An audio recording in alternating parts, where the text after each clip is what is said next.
Greetings, and today, so it's not gonna be a regular deck building, deck guide video like I usually would. This is more of a sort of recap for sort of the month of October, for me personally and for the game itself. As this game did see a pretty big addition, in the month of October with the Iron Judgment expansion. So I don't recall myself ever being this active on YouTube until like the month of October, where all the stuff was coming out about Iron Judgment, all the cards that were getting released. Like I absolutely had to do a reaction video of those. I know I was already doing deck videos back then, before that, but October just kind of what peaked it in terms of me being more active on YouTube. So I kind of want to sort of reflect on that and sort of build that momentum going into November as I attempt to come up with more sort of ideas in terms of what kind of content I want to produce to you guys. Obviously, deck guides and gameplays are still going to be there, but I thought if I could just spice things up a little bit, that would be great. And if you guys have any suggestions, please, don't hesitate to leave them in the comments description below, and of course, leave a like for if you guys enjoyed, and subscribe for more Gwent videos. So I apologize, I do not have background music just yet because I'm trying to get my brother to create music. He actually makes music in his off time, so if I could get him to make a little something for me as a project, I will definitely use that for future videos. But for the time being, it's just going to be, you're just going to hear me lecture, blah blah blah blah blah, talk and talk. But it's a bit of a reflection video, and I just kind of want to share that with you guys, just because you guys are the main reason why I make these videos. I know for a fact that some of you guys are probably interested as to how I play in terms of like my rankings, my pro rank, stuff like that. I find it kind of hard to get committed enough to go like full-time pro ranking. I do want to sort of get up there though in terms of the meta. So like I do want to be sort of caught up in the trend in terms of what the meta decks are. And the best way to do that is to look up on the deck building resources as well as the meta snapshot for Team Aretuza. All those resources are actually great, not just for me but also for you guys if you're also looking for decks as well. And in the off chance where you guys are sort of not so sure how the deck works, I will still do my best to sort of nitpick all the decks and use every card one by one and sort of explain why those cards are added to the deck, at least from my perspective. Of course, there's obviously a lot more than what I'm saying, but at least I could relieve some sort of thought burden from you guys by explaining why things are there. And of course, some cards are not every card is always essential to sort of the core. I find that some cards in certain decks are always like sort of fillers, but you always find those filler cards at the 4 and 5 provision slot. You'd never see like a 9 provision card be a filler, just because that's just a bit of a waste. That's just too much provision to be called a filler. I'm in the playgwent.com news right now because there is an update that came out, so part of this video will be sort of taking a look at what kind of cards got changed as well and how that will affect the meta going into the month of November. And another thing too, of course, I'm recording this on the 28th of October. Gwent comes out on iOS on October 29th. I do not have my iPhone 11 with me right now, but know for sure that I'm gonna download Gwent once it comes out tomorrow for me, and I'm just gonna start looking at cards and start building decks, and I'm gonna start doing that probably during work, which is one of the biggest reasons why it's hard for me to go competitive as well, as because of work. I do have a full-time job as well, so that's a little bit too hard for me. So yeah, November should be a pretty big month as well. I hope to be more active. I am still working on custom cards for Gwent. I know that's not something that's sort of related to like, getting better, getting competitive and stuff, but it's kind of good if you want to learn about the lore of the Witcher universe and like, come across characters that may potentially come out in future games. It's always good to see that kind of stuff. Like cards that aren't from The Witcher 3 sort of makes you delve deeper into the Witcher world, which is always wonderful, and I always enjoy seeing that. I have done that for other sort of worlds as well. Like again, Lord of the Rings is a good one. I always love reading up lore on that just because of how interesting I find it.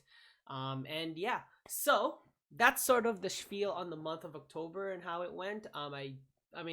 I did see a good portion of you guys did start coming in watching videos, and even if you haven't subscribed, it's okay. Although you should subscribe. I'm just glad that you guys are watching my videos, and hopefully you guys find them somewhat either entertaining or like at least thoughtful in some sense. If you guys do have any like criticism for me, I'm not afraid to take them. It helps me get better, helps me get better, help you guys get better as well. Because I trust that you guys will become more competitively better than I am. I'd like to be a strategist when it comes to playing card games. Like I always try to expose people's weaknesses. Like I've always found myself most relatable to Nilfgaard in terms of their style of play, even though it's not my strongest faction. Believe it or not, my strongest faction is Skellige. But I do play a lot more monsters than the other faction. But lately, I've just been playing Syndicate just because I've been trying to push through the ranks. I got myself to rank 6, so I got pushed back to rank 10, or sorry, rank 7.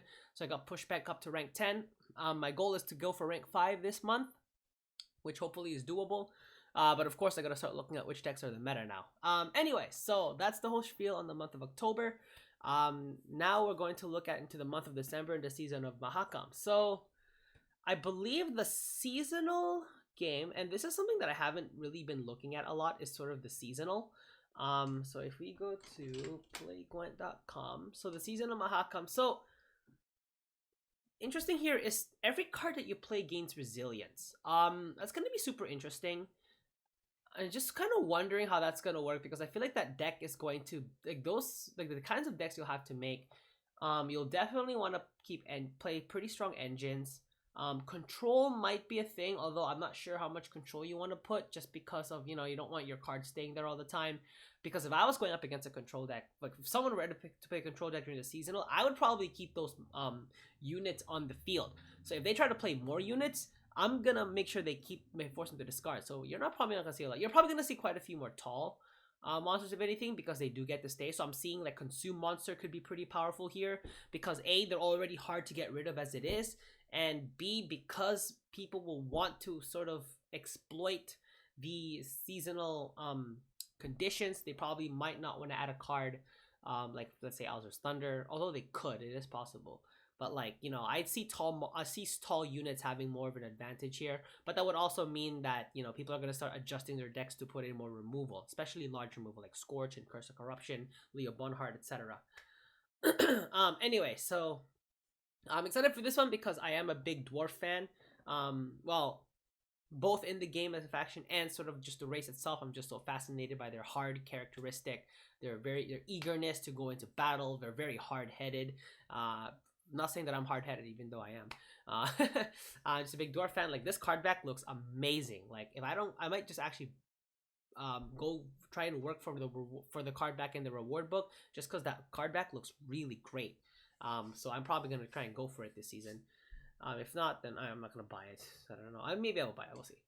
But the somewhat more important thing, we got the patch notes. So small changes have been made. And the small changes, I mean, cards' powers got changed, provisions got tweaked, and I know they're very small, but they're actually a pretty big. They actually sometimes provide a pretty big difference as to how cards, how decks will play out sometimes, because that could completely change the face of a certain deck that's currently as strong in the meta, as I will show you just a little bit.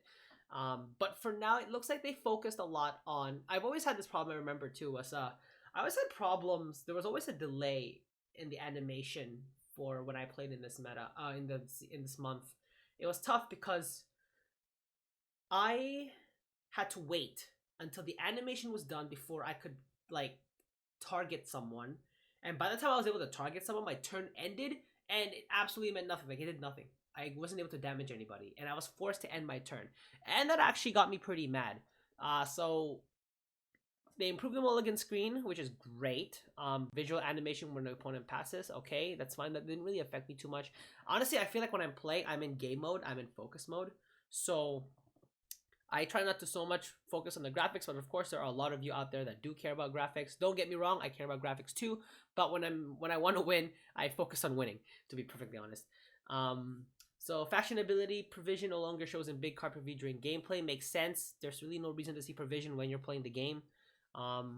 Leader selection screen feels more dynamic. Reduced crafting cost for Thronebreaker cards. Okay. Makes sense, because when I got all the Thronebreaker cards, I just I milled all the regular ones and I kept all of the premium ones. Which, by the way, I'm going to be doing. I'm sort of working on a deck building guide soon, like how to build your own deck. I know a lot of YouTubers have already done that, or Gwent YouTubers already done that, but like you know, I want to sort of make my own version as well, sort of fits your playstyle, and hopefully some of the stuff I say are going to be a little bit different too. If not, then, you know, feel free to dislike and hate on me and berate me or whatever. So yeah, a lot of it is visual changes, sound changes, which is actually pretty great. Because the authenticity of a game does sort of affect. So I'm saying authenticity. The design of the game will actually affect how good it is, etc. Which is I think what got me into Hearthstone in the first place when it first came out, was just because it's just so nice to look at. Like Hearthstone was just one of those games where it's so cartoony and so like kid friendly enough that I wanted to play it, and like I never got bored of it. Gwent has a more of this, not serious, but a darker aspect of it, which makes sense because The Witcher is somewhat a pretty dark game in its entirety. So like it's good to sort of keep the consistency of the atmosphere. I did like The Witcher 3 because of that sort of difference, which is great. So I'm glad that Gwent is sort of taking that route a little bit. Plus, it seems more lifelike, the leaders and such. So that's actually pretty nice. Although back in the closed beta Gwent, it did have more of that cartoony feel like Hearthstone did. So, you know, depends on what you like to look at. I'm okay with either, personally. So I'm going to leave a link in the description for the patch notes. To be honest, I wanted to focus more on the provisions, but let's take a bit of a read to see what's going on here. Added a new round transition flow to make it clear which round we're currently in. Actually, that would be great, because I found that whenever we were playing, there are some games where we played where it's like, I kept thinking we were 1-1, even though like my opponent was ahead 1-0, but it was hard because the crowns were very small for the who was winning or not. So it was hard for me to see. If they could sort of emphasize that a little bit more. And honestly, in general, hopefully they make the numbers and the crowns just a bit bigger on the right side. It's this side for you guys. If you make for this side, then that would be great. When a leader ability is used, it'll be visualized with a yellow pulse around the ability icon.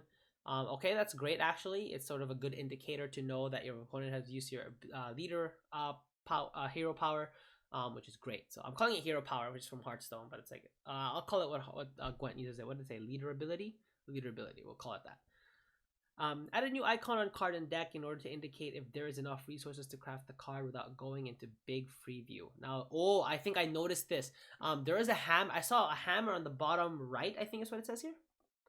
No, but it is on the bottom, sorry, bottom left, where you can actually see, or bottom right, I can't remember, you'll see it. But if there is a hammer on the card, that means you're able to craft it. And I like that because I don't need to zoom in on the card just to see how much, like just to be able to craft it. Or not just to see if I can craft it, because I know like usually you people remember, you know, gold is 800, purple is 200, rare is 50, 80, 50. But anyway, yeah, like obviously, like if you've been playing Gwent long enough, you'll remember that, but obviously not everyone's going to, so they're gonna sometimes I still need reminders, because it is hard to see the little color in the icon sometimes, because gold cards can be orange or purple, so you know, it could be a bit tough. So yeah, those are just some of the things I've noticed when they pointed this out here. So going into the patch notes, here we are. So first things first, we'll head into neutral. Iwarak's provision cost change from 11 to 10.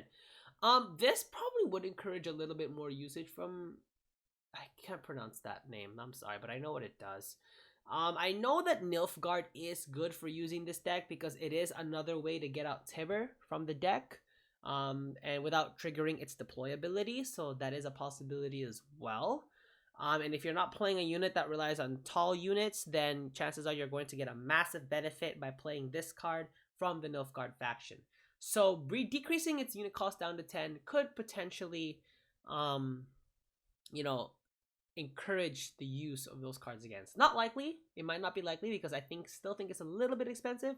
But, you know, even a simple provision change by 1 is still a pretty big deal, especially considering how low the provisions are in Gwent. Tempest provisions cost change from 7 to 6. I don't quite remember what Tempest does. If I'm perfectly honest with you, I don't remember like what Tempest does. I'm pretty sure that if I were to see what the card looks like, I'll know exactly what it does. Or if I see a picture, is this an updated version? Purify 3 units and damage them by 2. Oh, why don't I remember that? Interesting. Well, anyway, I mean, I don't have so much thoughts in terms of that. Tempest is still, yeah, purify 3 adjacent units and damage it by 2. Okay, so the thing about that is it is purify. So purify is a big one. I'm expecting to see a lot of purify in the next month, just because of how much statuses we're using this month, especially with Syndicate being one of the being the top tier faction of the month, and just in terms of the raw power and gameplay, and according to Team Artuza. So being able to purify bleed, lock, bounty, doomed, etc., is pretty powerful. So, but the Tempest, it damages you as well, so I'm not quite sure how that's gonna work. But moving it down from 7 to 6 could potentially see a little bit. Whenever I see a provision goes down, I can see, potentially seeing it more play. The most prominent example was Dandelion Poet. I know when Dandelion Poet went down from, I think, 14, is it 14 or 13 down to 12? I saw more. I put it more and more in my decks just because it became a little bit more affordable now, which is great. So yeah, so we got monsters. Ruhin provision cost changed from 12 to 11. Now that's interesting because that kind of enables the use of Ruhin again into monsters decks, and I think Ruhin is just a tad bit more powerful than Detlef, if my information is correct, because I believe Ruhin and Detlef sort of have very similar effects in that they revive each other. Is this the Witcher version? No, I don't want the Witcher version. Give me the Gwent version. Yeah, on allied turn end, summon this unit from your graveyard to a random allied row. Yeah, so I think this is a kind of a stronger version of Detlef. I don't know if it's the same provision cost. Again, I'll have to look that up. But I can see Ruhin making a return to Death Wish or consume monsters from that provision decrease. So that's for that. Felder power change from 4 to 5. I believe Felder lets you destroy an allied unit and gives it vitality for 3 turns or 4 turns. I think 4 turns. But changing his power up to 5, if you're not going to change his provision, actually gives it an even bigger benefit. Because A, it works well with Consume and Death Wish, of course. Good with Thrive. Not to mention its power increase, even better with Thrive. I can see myself putting a Felder in on a deck if I ever want to try a Kikimori Queen combo. So yeah, even though it's just a simple bronze card, it's pretty powerful moving it up to 5. So there's that. We got Keltullus. Now Keltullus saw a lot of gameplay in the last month's pro ranking season, just because of its ability to remove. This card is pretty much the answer to all swarm decks, just because they kept filling up their rows with so many monsters, and Keltullus would just destroy them all every single time. Like, it's almost never guaranteed that Keltullus kills one of its own units.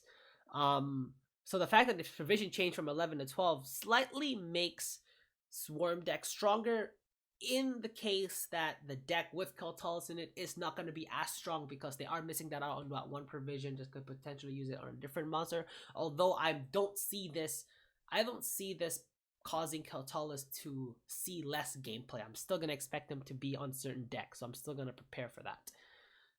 Ice Troll's power changed from 4 to 5. I'm not 100% sure what Ice Troll is. Honestly, like, I'm one of those guys where it's like, if I see the picture, I'll know what it is. But if I don't see the picture, I'm not going to know what it is.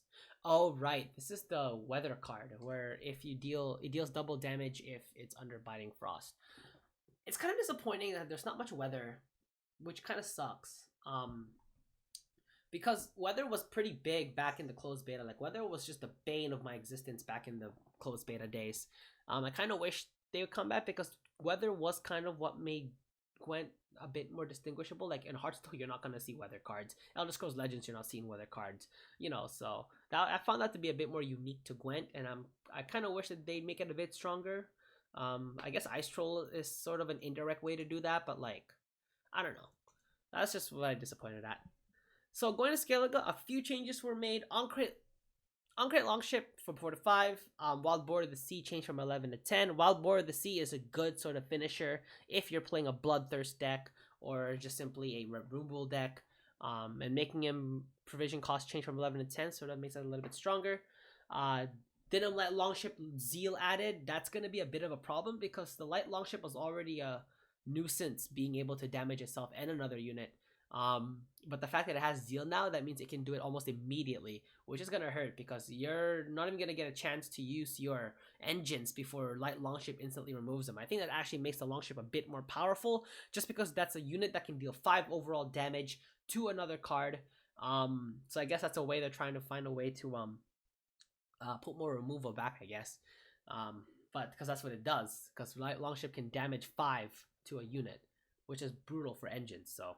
And we got Denim Smuggler provision cost from 5 to 4. So Northern Realms, the only card that got changed is the Troll. Power changed from 4 to 5. I didn't see much Troll use in the Northern Realms decks. And that's simply because Donimir of Troy got removed pretty quickly. Though at least they're preparing for it. Obviously, if you left Donimir of Troy unanswered, then Troll would also be left unanswered. But with Troll's ability being able to gain power equal to its armor when it gets removed, that 4 to 5 change in power probably isn't. It could be a sort of a negligible change that you could have seen. Like if its provision had changed, and that would be a big problem. But power change, not so much, just because of his ability to get really big. Next, we got Aileron's provision cost from 9 to 8, so this will make Control Elves slightly a bit stronger, because you have more access for more elves to come out, plus Aerolin being more accessible, and to Reveal's power change from 4 to 5. Nilfgaard. So they nerfed Leo Bonhart the same way they nerfed Geralt of Rivia, where the power threshold moved up by 1 point. So he can no longer damage unit with 8 power, although when it comes to tall units, they tend to go above 10, but that sort of gives an even bigger window for you to go somewhat tall, but not greedy tall. So there's that. Rot Tosser power change from 4 to 5, and Afan won't work during the mulligan phase. So my guess is the mulligan, like seeing the mulligan phase, like if you were to luckily get Afan to the top of the deck, then he would just come out, I guess, in the start of the round, which would give you an unfair advantage. So I can see why they did this, although I never saw it in effect. My apologies if this video went 21 minutes. I did berate a lot. My apologies for that.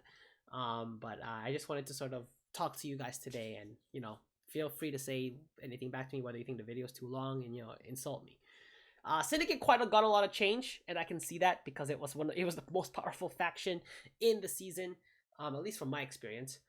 Tin Boy provision going down from 13 to 12. I don't see Tin Boy making its way back into a deck, to be perfectly honest. Not because of how expensive it is. It's because Tin Boy is a counter to to swarm decks. Well, I guess Swarm was pretty big as well with the dwarves and monsters, but Tin Boy was just too expensive then. Now they made him a bit cheaper to 12, but I don't see him coming back that much because cards like Surrender are still a viable option. Hamilford's Tremors are still an option. It's been even much cheaper option as well. So I don't know. We got Sacred Flame provision, cost change from 11 to 10. This makes it more easier for Firesworn Zealot decks to operate, which is Syndicate's version of Control. Syndicate has everything. It has Bleed, it has Purify, Lock, Control, Removal, Tall with Savola. Professor provision cost change from 11 to 12. Now this is the change that sort of made Syndicate wildcard a little bit weaker, because you can no longer have Professor, because you'll now have a -1 on your provision. So in my previous video, we got a comment regarding that he changed Professor to Geralt Igni, and he did that because it counters swarm decks, and I actually agree with him.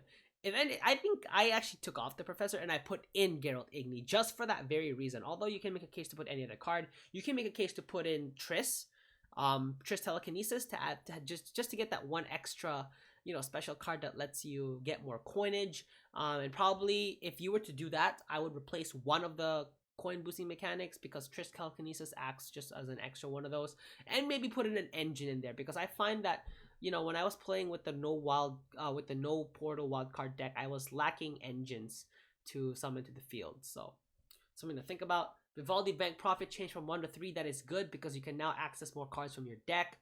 I feel like 1 was just a bit too cheap with the card this good. You got Pickpocket Profit change from 6 to 7. That is a lot of coin. You combo it with Wildcard, you have your full 9 to do whatever the heck you want with it. Dire Mutated Hound armor change from 3 to 2. This is a bigger change than what you guys might think, because seeing the number 2 just makes it easier for them in their minds to just remove it from the Dire Mutated Hound. Whereas 3, it was like you kind of cross that line between reachable and getting to unreachable, and with the way most people think, it's either reachable or unreachable. There's never an in between. So this actually went down to the reachable range. So I can see Dire Mutated Hound seeing less play. Of course, it's not going to matter if you cannot get rid of those scarabs that are summoned by Azar Javed. But if you can get rid of them, then it's going to be easy to remove the armor from the Dire Mutated Hound. Or heck, let your opponent go greedy and play a card that destroys it outright or sends it to the top of your deck. That's happened to me a couple times, and it's kind of annoying to me. Anyway, so we got Kurt power change from 4 to 5. Not too bad. I believe what he does, he either purifies or he locks. I think so. Savola's Frightener power changing from 12 to 11. That's not that big of a change because 18 is super strong. Like, it was actually super strong. 7 is also just as strong if you ask me. Or sorry, not 7. 17 is just as strong if you ask me. Honestly, I can't think of another card or another faction that can get to as big in one card as Savola can.